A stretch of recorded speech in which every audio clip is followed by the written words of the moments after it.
우리 함께 하나님 말씀 보겠습니다. 에베소서 2장 2절에서 4절까지 말씀입니다.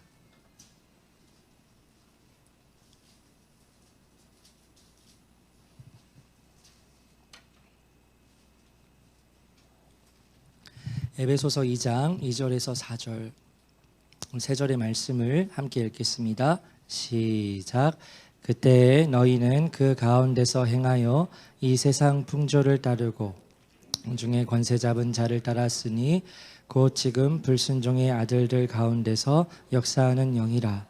전에는 우리도 다 그 가운데서 우리 육체의 욕심을 따라 지내며 육체와 마음에 원하는 것을 하여 다른 이들과 같이 본질상 진노의 자녀이었더니 긍휼이 풍성하신 하나님이 우리를 사랑하신 그 큰 사랑을 인하여. 아멘. 네, 오늘은 세상이 깨진 이유와 죄의 본질이라는 제목으로 함께 말씀을 나누겠습니다. 지난주 본문 말씀이었던 창세기 1장 1절 말씀, 하나님이 태초에 천지를 창조하시니라, 이와 같은 말씀을 우리는 잘 알고 있지요. 하나님께서 천지를 창조하셨다는 것은 이 보이는 모든 세상들을 하나님께서 만드셨다는 의미로 우리가 단순하게 생각을 할 수도 있겠지만, 이 세상을 하나님께서 만드신 그 의도가 있다고 말씀을 드렸습니다. 하나님께서는 이 세상을 만드셨을 때 가벼운 생각으로 혹은 재미로 아무런 계획 없이 이 세상을 만드시지 않으시고 특별한 계획으로 이 세상을 만드셨다는 거죠. 그래서 하나님께서는 자신의 형상을 닮은 인간을 만드시고, 그리고 그 인간에게 자신의 무조건적인 사랑을 부어주셨습니다. 그리고 하나님과 인격적인 교제, 그리고 사랑의 교제를 나누기를 원하셨습니다. 그래서 인간의 입장에서는 그와 같은 하나님의 무조건적인 사랑을 받아서, 그리고 그 사랑을 누리고, 그러므로 인하여서 자기 자신을 건강하게 사랑하며 주위에 있는 사람들을 사랑하고, 그리고 하나님께서 만드신 이 세상을 경영하고 잘 다스리는 역할을 감당하는 것이 하나님께서 처음에 창조하실 때 가지셨던 특별한 계획이었습니다. 그런데 오늘날 우리가 살아가는 이 세상을 보게 되면 이 모든 것들이 다 깨져 있는 거지요. 하나님과의 관계로부터 시작해서 나 자신을 건강하게 사랑하지 못하고, 나를 사랑하지 못하니 주위의 사람들을 돌볼 마음의 여유가 없고, 그리고 세상을 다스리고 세상 가운데 하나님의 뜻을 이루기는커녕 이런 표현이 있습니다. 빨대를 꼽는다. 그래서 세상에 빨대를 꽂아서 어떻게든 이 세상을 이용해 먹으려고 하는 그러한 깨진 마음을 가지고 다 살아가고 있지요. 그래서 이 세상 가운데 순수한 선이라는 것은 존재하겠으나 찾아보기가 어렵습니다. 착하고 선한 마음을 가진 사람들은 이용을 당하고 고난을 당하는 곳이 세상입니다. 많은 사람들이 진정한 사랑을 얻기를 원하고 진정한 사랑을 경험하기를 원하지만, 그렇게 갈구를 하지만 모든 관계가 다 깨어져 있기에 참된 사랑을 구경할 수조차 없는 그런 비참한 세상이 바로 우리가 살아가는 이 세상이라는 거죠. 그래서 여러분이 하루하루의 삶을 살아보시면 아시겠지만 이 세상이 아름답지가 못하지요. 아름답다, 아름답지 못하다, 두 가지 중에 하나를 선택하라. 아름답지 못하다를 열이면 열, 다 선택을 하게 되는 것은 이 세상이 깨어져 있기 때문입니다. 그러면 질문해 보는 거지요. 이 세상이 깨어진 이유는 무엇인가? 하나님께서 이 세상을 처음 만드셨을 때는 그렇게 완전하고도 아름다운 계획으로 만드셨는데, 왜 오늘날 우리가 살아가는 이 세상은 모든 것이 다 깨어져 있어서 우리가 비참함과 또 그러한 슬픈 마음을 가지고 수고와 슬픔인 그러한 인생을 살아가게 되는가? 도대체 무엇 때문에 이렇게 되었는가? 라고 질문을 할 때 성경은 그에 대해서 분명히 진단을 하고 있는데, 바로 죄 때문이라고 말하고 있죠. 죄 때문이다. 그러면 여기서 질문을 해볼 수 있는데요. 여러분은 이 죄에 대해서 어떻게 이해를 하고 계십니까? 성경에서 말하는 이 본질적인 죄는 어떤 것을 말하는 것일까요? 대다수 사람들은요, 이 죄를 양심에 거리끼는 행동을 하는 것, 다른 사람에게 내가 어떤 해를 끼치는 것, 그래서 사회적으로 합의된 규범이나 법을 위반하는 것이 죄라고 생각을 합니다. 그렇기 때문에 이 세상의 많은 사람들은, 대다수의 사람일 겁니다. 많은 사람들은 스스로를 죄인이라고 생각하지를 않습니다. 왜냐하면 경찰서에 갈 사람이 얼마나 있겠어요. 나는 사회적으로 합의된 규범을 잘 지키고 있는 겁니다. 남에게 해코지를 하지도 않습니다. 그래서 스스로 생각하기를 나는 나름대로 건강한 시민이야.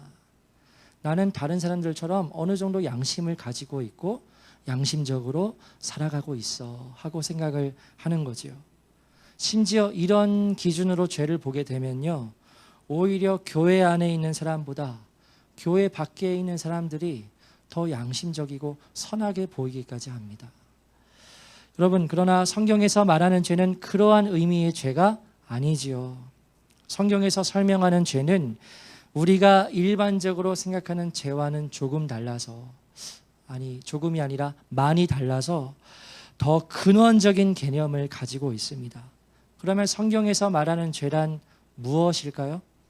그것은 하나님의 그 창조의 일과 연결이 되는데요. 여러분, 하나님께서 이 세상과 우리들을 만드셨습니다. 세상의 중심에 하나님께서 계시고 하나님께서는 이 모든 세상이 존재하는 이유가 되시고 근원이 되신다고 말하고 있습니다. 그리고 오늘날 이 세상이 유지될 수 있도록 하나님께서 붙들고 계시다고 성경에서는 말합니다. 그런데 많은 사람들이 이에 대해서 어떻게 반응을 하고 있지요? 모든 것의 중심이 되는 하나님을 내 삶의 중심에서 몰아내 버리는 겁니다. 그리고 우리 자신이 대신 그 자리에 앉아서 우리 자신이 모든 것의 중심이 되어서 살아가는 거죠. 그래서 이것을 5글자로 표현해 보면 이렇습니다. 자기중심성. 자기중심성. 그래서 의식적이든 무의식적이든 이렇게 하나님의 자리에서 몰아내고 자신이 그 중심에 서 있는 것을 성경에서는 죄라고 말합니다. 그래서 이 죄를 매우 상징적으로 설명해 줄 수 있는 것이 죄를 뜻하는 영어 단어라고 하는데요. 영어 단어가 뭐지요? 신이지요. 가운데 알파벳이 뭡니까? I입니다. 나입니다. 나. 내가 모든 것의 중심인 것. 자기 중심성.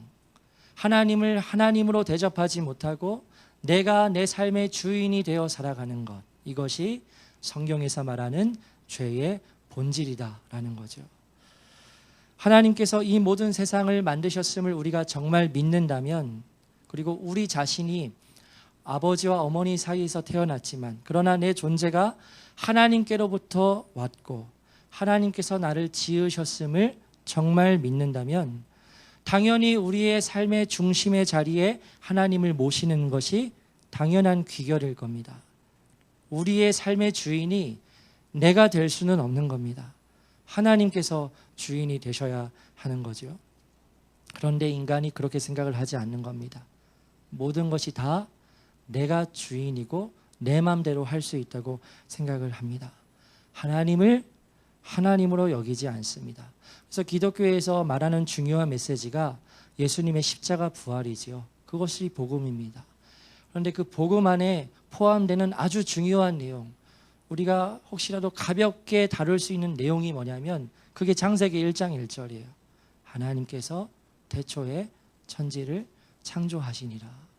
이 말씀을 우리가 잊고 살아가고 내가 내 삶의 중심이 되어서 얼마든지 살아갈 수 있는데, 사람은 태어날 때부터 그와 같은 자기 중심성을 가지고 태어나서 하나님을 하나님으로 여기지 않는 겁니다. 하나님으로부터 지음을 받았는데 그 중심의 자리에서 하나님을 몰아냈으니 하나님과의 인격적인 관계가 깨지게 되는 거죠. 하나님의 뜻에 따라 살아가야 할 피조물에 불과한 인간이 자신이 삶의 주인이 되어 살아갈 때, 그러니까 그저 내 마음대로, 내 마음이 내키는 대로 삶을 살아가는 겁니다. 이전에 함께 나누었던 사진인데요. 2009년에 영국에 있는 무신론 협회에서 영국 전역에 있는 버스 800대에 다음과 같은 광고의 문구를 실었습니다. 아시겠지만 이러한 문구였습니다. 아마도 신은 없을 것이니 걱정하지 말고 당신의 인생을 즐겨라 라는 문구였습니다. 아마도 신은 없을 것이니 걱정하지 말고 당신의 인생을 즐겨라. 여러분, 몇 주 전에 우리가 무신론과 유신론에 대한 말씀을 함께 나누었지요. 무신론의 입장을 가진 사람들은 어떠한 생각을 합니까? 이 세상을 만든 절대적인 신이 존재하지 않는다고 믿는 사람들이죠. 믿는 사람들입니다. 그래서 하나님께서 이 세상을 만드신 것이 아니고 하나님께서 나를 만드신 것이 아닌 겁니다. 그러니까 당연히 내 인생의 주인은 누구입니까? 나지요. 내가 내 삶의 주인이 되어서 주체성을 가지고 살아가는데, 그렇기 때문에 나 자신을 절제할 필요가 없는 겁니다. 나 자신을 스스로 규제할 필요가 없는 겁니다. 그러니까 아마도 신은 없으니까 규제에 매이지 말고, 관습에 매이지 말고, 성경에서 말하는 죄다 뭐다 그런 것에 매이지 말고 너의 인생을 즐겨라 라고 말하게 되는 거죠. 지난주에 제가 세미나를 다녀왔는데요. 앞에서 말씀을 나누시던 강사 목사님이 이와 같이 말씀을 하셨습니다. 만약 하나님께서 계시지 않다면, 제가 하나님을 믿지 않는다면 제가 왜 한 여자하고만 살아야 합니까? 이렇게 얘기하시더라고요. 제가 왜 한 여자하고만 살아야 합니까? 저기 뒤에 제 아내가 있기는 하지만, 이러니까 이제 회중들이 막 웃더라고요. 계속 말씀을 하시는 겁니다. 왜 한 여자하고만 살아야 합니까? 왜 우리가 우리 주위에 있는 사람들에게 신경을 써야 합니까? 왜 우리가 가난한 사람들을 도울 필요가 있습니까?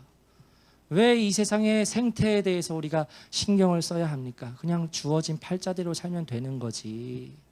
왜 그렇게 우리가 이웃을 신경 쓰며 세상을 신경 쓰며 나 자신의 죄의 문제를 신경 쓰며 왜 우리가 그렇게 살아야 하는 겁니까? 하나님께서 계시지 않으면 그럴 필요가 없는 거죠. 그렇게 얘기를 하시는데 맞는 말이죠.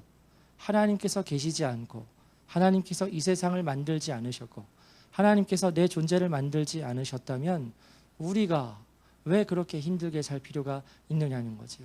내가 내 삶의 주인이 되어서 자유롭게 살아가면 그만인 겁니다. 그런데 여러분, 이러한 삶을 살아가게 된다면요, 아주 심각한 문제가 발생하는데, 왜냐하면 하나님께서는 정말 살아계시거든요. 그 살아계신 하나님을 우리의 삶의 중심부에서 몰아내고 내 소견에 옳은 대로 삶을 살아가는 것은 우리를 만드시고 우리와 교제하기를 원하시는 하나님을 무시하는 겁니다. 하나님을 무시하는 겁니다. 여러분, 이것은 굉장히 심각한 문제예요. 인간관계에서 좀 기분 나쁠 때가 있는데 여러 가지 순간이 있겠죠. 그 중에 가장 기분이 나쁜 경우 중에 하나가 무시당할 때입니다. 무시당할 때. 어떤 사람이 어떤 사람을 무시한다는 것은요, 그 사람의 인격을 살인하는 겁니다. 넌 없어도 돼. out of sight. 너는 필요 없어. 뭐 이런 식이에요. 그러니까 그 사람을 향해서 무시로 반응하게 되는 거죠. 그런데 여러분, 죄란 본질적으로 어떤 것이냐면요, 자기 중심성 말씀을 드렸죠. 하나님을 무시하는 거예요. 필요 없어. 지음을 받았는데 그 하나님께서 나를 만드셨는데 필요 없어 하고 무시를 하게 되는 거죠. 우리에게 무조건적인 사랑을 부어주시고 우리를 만드셨고 그리고 우리에게 삶의 의미와 목적을 주시려는 그분을 향해서 없다고 여기고 무시하는 겁니다. 이것은 하나님을 모욕하는 겁니다. 그리고 그와 같은 모욕을 하나님께서는 계속해서 받으셔왔고 지금도 받고 계십니다. 그런데 그렇게 인간으로부터 무시를 당하시고 모욕을 받으신 하나님께서 어떻게 반응을 하실까요?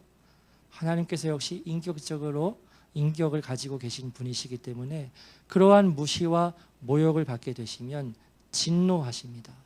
그래서 성경을 보면 진노하시는 하나님에 대한 그런 말씀을 우리가 볼 수 있지요. 오늘 본문의 말씀이 그 말씀 중에 하나입니다. 그래서 에베소서 2장 2절 3절 두 절의 말씀을 함께 다시 읽어보겠습니다. 시작. 그때 너희는 그 가운데서 행하여 이 세상 풍조를 따르고 공중의 권세 잡은 자를 따랐으니 곧 지금 불순종의 아들들 가운데서 역사하는 영이라. 전에는 우리도 다 그 가운데서 우리 육체의 욕심을 따라 지내며 육체와 마음에 원하는 것을 하여 다른 이들과 같이 본질상 진노의 자녀이었더니. 아멘. 3절 끝에 보시면 어떠한 표현이 나오냐면요, 본질상 진노의 자녀이다 라는 겁니다. 이게 무슨 말이냐면요, 인간은 본질상 하나님의 진노를 받을 수밖에 없는 그러한 존재이다 라고 그렇게 규정을 내리는 거예요, 바울이.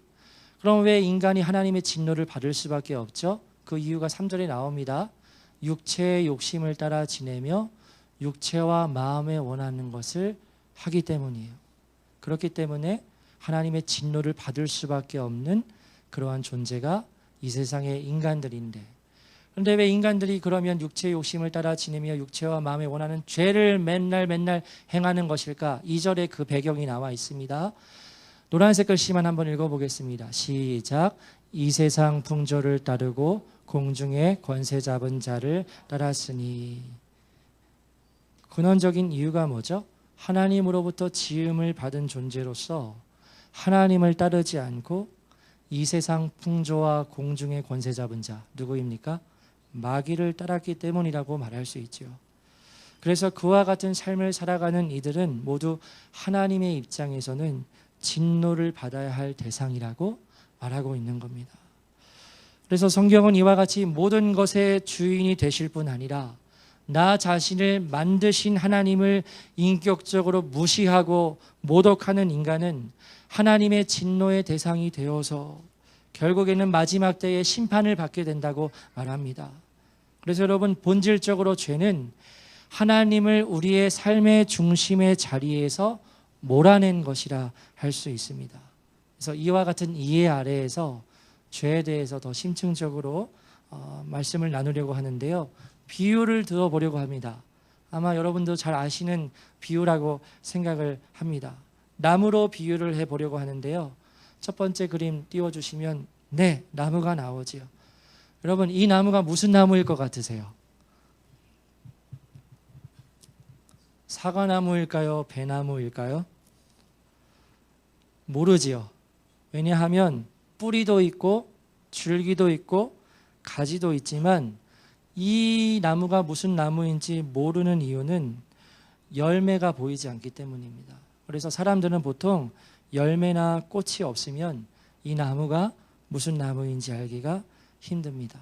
다음 그림 보여주시면 네, 무슨 나무이죠? 아직도 좀 힘드시죠? 네, 그림이 조금 불분명한가? 네, 사과나무라고 해요. 네, 사과나무라고 할게요. 그래서 사과나무입니다. 그래서 누구든지 저 열매를 보게 되면, 사과의 열매를 보게 되면 아, 사과나무이구나. 더 관심이 있으신 분들은 열매가 없고 꽃만 보더라도 아, 저건 배나무구나, 아, 저거는 사과나무구나 하고 구별을 할 수 있습니다. 그래서 겉에 열리는 잎사귀와 꽃과 열매만 보고도 어떠한 나무인지 우리가 분명히 알 수 있지요. 다음 그림입니다. 네, 세 번째 그림인데요, 뿌리만 있지요. 뿌리만 보면 여러분, 이 나무가 어떠한 나무인지 역시 알 수 없습니다. 그래서 나무는 잎사귀와 열매, 그리고 줄기, 그리고 뿌리, 이 세 부분으로 나누어진다면 여러분, 나무의 생명은 이 세 가지 부분에 어디에 있을까요? 뿌리이지요. 뿌리에 나무의 생명이 있는 거예요. 근데 많은 사람들은 죄에 대해서 어떻게 이해를 하냐면 열매와 잎사귀와 꽃을 보고 그것을 죄라고 생각을 합니다. 눈에 보이는 것만을 죄라고 생각을 하는 거예요. 이것은 아까 말씀드렸듯이 사회 규범을 어기는 것, 윤리 도덕을 어기는 것, 법을 어기는 것으로 모든 사람들이 다 알 수 있는 죄의 행동입니다. 그런데 이것을 단순히 저게 죄구나라고 생각을 하게 된다는 거죠. 그러나 성경에서는 그와 같이 겉으로 나오게 되는 나쁜 행동들, 그릇된 행동들은 죄의 본질이 아니라 죄의 생명으로부터 비롯된 죄의 열매에 불과하다라고 그렇게 이야기합니다. 우리가 행동으로 짓는 죄, 도둑질하고 이런 모든 죄들이 열매인데 그것은 죄의 본질이 아니라 죄의 열매일 뿐이라는 거죠. 그래서 이렇게 행위로 나타나는 그러한 죄의 열매에 해당하는 부분이 있고요. 죄는 이렇게 눈에 보이는 부분만 있지 않습니다. 예를 들어서 내 마음속에 죄의 영역이 있을 수 있죠. 예수님의 말씀을 통해서 알 수 있는 겁니다. 다른 사람들을 향한 분노, 질투심, 탐욕, 음란한 행동이 아니라 마음, 이러한 것들이 우리의 마음속에서 온갖 마음들이 일어나지만 행동으로는 옮기지는 않아요. 그런데 여러분, 이처럼 마음 안에서 일어나는 죄의 영역을 다루는 것이 어떠한 영역이냐면요, 종교의 영역입니다. 그래서 고등 종교일수록 마음의 문제를 다룹니다. 그럼 불교에서 수행하는 거 보십시오. 어마어마하게 치열하게 마음 수련을 합니다. 수행을 합니다. 오욕칠정이라고 하나요? 그런 것들이 마음속에서 컨트롤할 수 있도록 어마어마한 수행을 해요. 그래서 고등 종교일수록 이 마음의 영역 안에 있는 죄를 다루는 거죠. 그러나 이것도 역시 죄의 본질이 될 수가 없다는 겁니다. 근데 이러한 마음의 영역의 죄에 대해서 예수님께서 말씀하시는 부분이 있지요. 마태복음 5장을 보면 지나가는 여자를 보고 음욕을 품기만 해도 그 사람은 이미 간음의 죄를 저지른 것이다. 우리 형제들을 매우 힘들게 하는 그러한 말씀이에요. 마음으로만 생각을 품어도 실제로 간음, 불륜을 저지른 것과 마찬가지라는 겁니다. 생각만 해도 동일시하게 여기신다는 겁니다. 그러니까 얼마나 힘든 말씀이에요. 또 자매님들에게도 힘든 말씀이 있습니다. 마음속으로 아이, 저 사람은 왜 그래? 참 꼴불견이야. 이와 같은 생각이 예수님의 말씀에 의하면 다른 사람을 향해 미움을 품고 바보라 말하면 그 사람은 살인한 것과 같다. 이렇게 말씀을 하십니다. 다른 사람을 무시하고 마음속에서요, 싫어하는 것 자체가 살인이라고까지 예수님께서 말씀하시는 이유는 바로 이 마음의 영역이 중요하기 때문이죠. 그런데 다음 그림을 보시면 아시겠지만 죄의 본질은 열매에 해당되는 부분도 아니고 마음의 영역에 해당되는 줄기도 아니고 그 더 깊이 위치한 뿌리와 관련이 있다는 겁니다. 그리고 이것은 아까 제가 말씀드렸던 자기중심성, 죄의 본질과 연결이 되는 겁니다. 그래서 여러분, 열매와 줄기가 중요한 것이 아니라 뿌리가 중요한 겁니다. 아무리 열심히 돌을 닦아도 여전히 내 삶의 중심에 내가 앉아 있다면 그는 죄인이라고 성경에서는 말합니다. 행동으로도 죄를 안 져요. 마음의 영역에서도 죄의 생각을 컨트롤합니다. 그러나 하나님을 내 마음의 중심에 모시지 않고 있다면 그것은 근본적으로 하나님을 무시하고 모욕하고 있는 것이기 때문에 그 사람은 본질상 진노의 죄인이라고 성경에서는 말한다는 거죠. 그래서 이와 같은 인간의 모습을 성경에서는 고발을 하고 있는데 결국에 이 세상의 모든 사람들은 존재적인 죄인이라는 겁니다.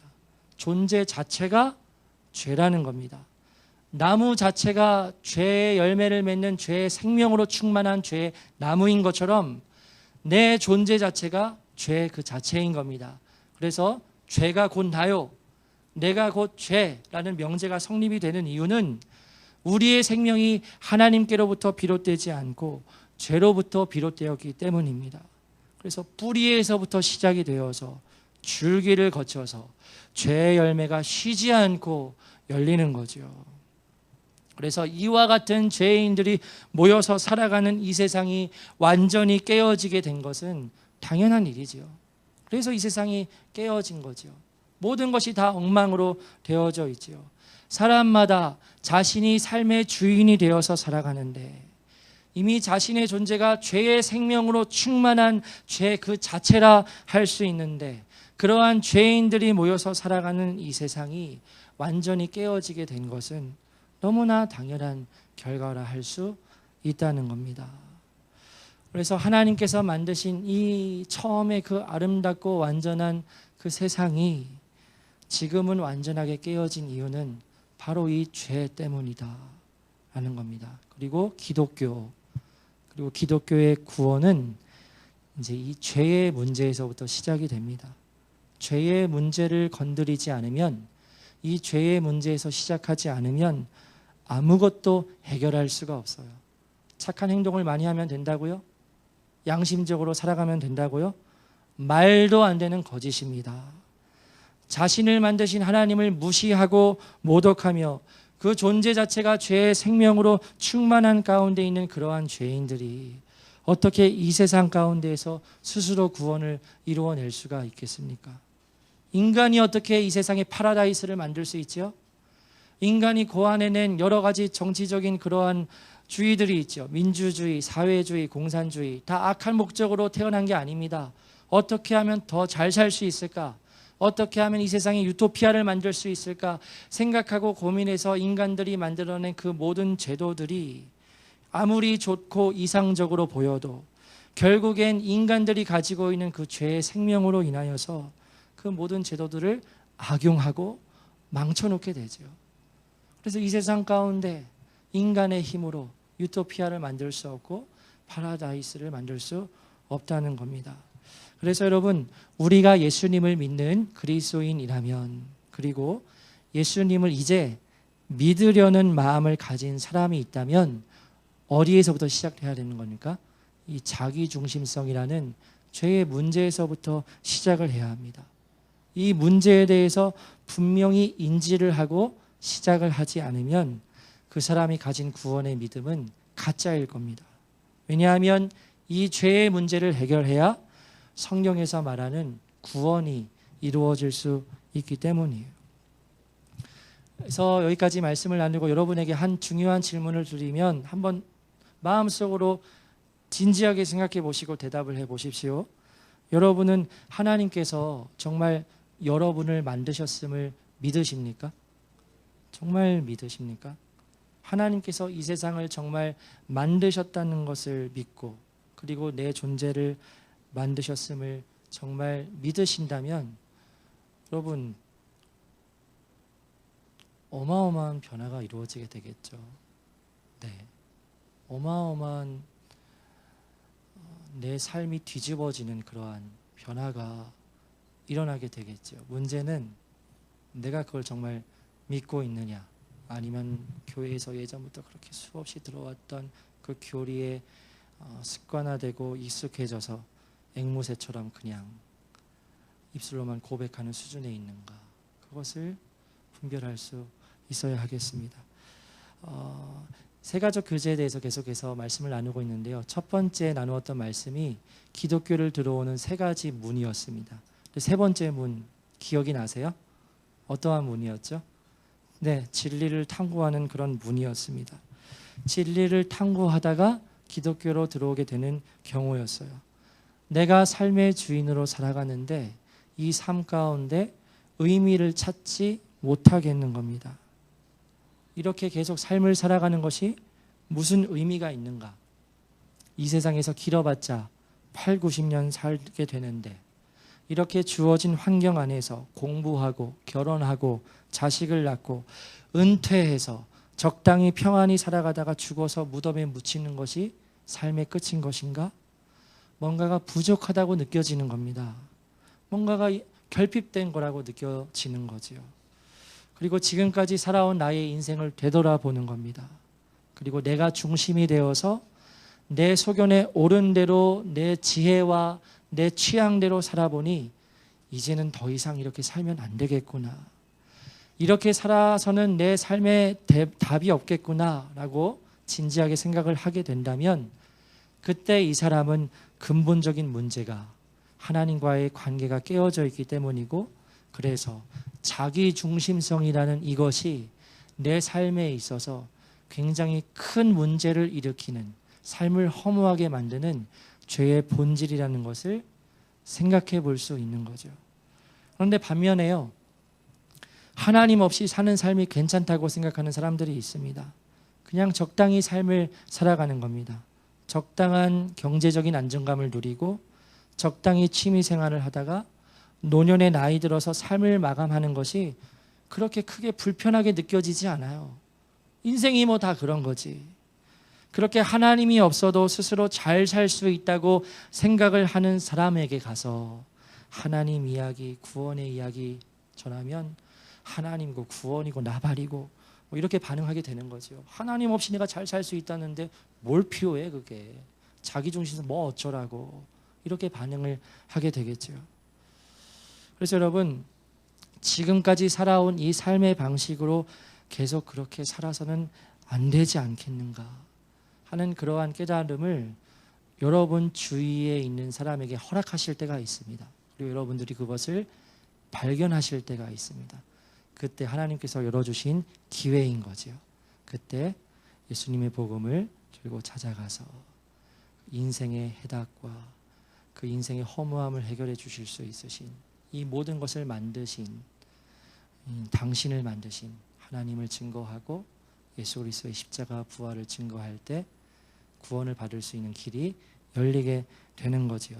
그래서 오늘 이 시간을 통해서 우리가 다시 한번 생각해 봐야 할 것은, 나는 정말 죄인인가, 이 부분을 생각할 수 있어야 하겠습니다. 아마 오늘 설교를 들으시면서 죄에 대해서 생각을 하실 때 아까 말했던 그 죄의 열매를 죄라고 생각을 하시는 분들이 여기에 있으셨을지는 모르겠습니다. 그런데 이렇게 생각을 해보아야 하는 거예요. 나는 정말 죄인인가? 세상에서 얘기하는 도덕적인 사회윤리적인 죄인이 아니라 성경에서 얘기하는 그 죄인이 바로 나인가? 나는 지금 하나님 없이 내 소견에 옳은 대로 살고 있는 존재인가? 이렇게 하나님 없이 내가 주인인 삶을 계속 살아도 정말 괜찮겠는가 하는 생각, 그리고 그러한 진실한 고민이 있을 때 그 사람은 하나님의 구원의 계획에 한 발자국 더 가까워지게 됩니다. 그래서 말씀을 이제 정리하려고 하는데요. 오늘 나눈 이 말씀이 뭐 다 아는 말씀 아닌가라고 생각을 하실 텐데요. 이와 같은 말씀을 다시 한번 진지하게 생각을 해볼 수 있는 분들이 여기에 계실 수도 있고, 그리고 아까도 말씀을 드렸지만 한편으로 여러분이 이후에 만나게 될 전도의 대상자들에게 복음을 전할 때에 오늘의 이 말씀을 잘 이해시키실 수 있어야 합니다. 성경에서 말하는 죄의 본질이 정확히 무엇인지 분명히 전달하는 겁니다. 단순히 욕하고 도둑질하고 누구를 미워하는 것이 죄이기 때문에 당신은 죄인이요 지옥 갈 거요 구원 받아야 하오, 이런 식으로 복음을 전하는 것이 아니라 당신은 그와 같은 행동의 죄를 졌기 때문에 죄인이요 라고 설명해 주는 것이 아니라 죄는 그와 같은 도덕윤리 수준의 행동을 말하는 것이 아닙니다. 이 모든 세상과 당신의 존재를 만드신 하나님을 당신이 믿지 않고 그분을 당신의 삶의 주인으로 모시지 않는 것이, 즉 지음을 받은 피조물로서 지으신 하나님을 인격적으로 무시하고 모독한 것이 죄의 본질이고, 그렇기 때문에 당신은 죄인이고, 그렇기 때문에 당신은 구원을 받을 필요가 있다라는 정확한 복음의 메시지를 전할 수 있어야겠죠. 그와 같은 말씀을 전할 때 두 경우로 나누어질 겁니다. 그 내용에 전혀 반응하지 않고 그것이 나랑 무슨 상관이냐라고 말하는 사람들도 있을 것이고요. 그와 같은 말씀을 듣게 될 때 진지하게 생각하고 자기 자신의 삶을 되돌아보고 삶의 의미에 대해 생각해 보며 진정한 진리를 깨닫게 되기를 갈망하게 되는 사람들이 있을 겁니다. 그리고 그 갈망의 끝에는, 여러분의 기도와 헌신으로 인해서 그 갈망의 끝에는 창조주 되시는 하나님과, 그리고 그 하나님께서 보내신 예수 그리스도, 그리고 하나뿐인 아들을 내어주신 그 하나님의 무조건적인 사랑을 깨닫게 되고, 그리고 거듭난 새 생명을 가진 사람으로 다시 태어나 하나님 나라의 백성이 되는 은혜가 이루어지게 되는 그 놀라운 구원의 역사가 우리 성도님들을 통하여 이루어지게 되기를 주님의 이름으로 축복합니다. 그래서 이전과는 다른 삶을 살아가게 되는 것이 복음이 가진 놀라운 힘이다. 다른 삶을 살아가게 되는 것이 나의 입술로서 나오는 것이 아니라 나의 삶으로 증거되는 것이 중요하고, 그와 같은 은혜, 삶으로 복음을 살아내는 은혜가 우리 모든 성도님들의 삶 가운데 있기를, 그리고 그러한 은혜로 이번 한 주간 승리하시게 되기를 주님의 이름으로 축복합니다. 함께 찬양하고 우리 기도하겠습니다.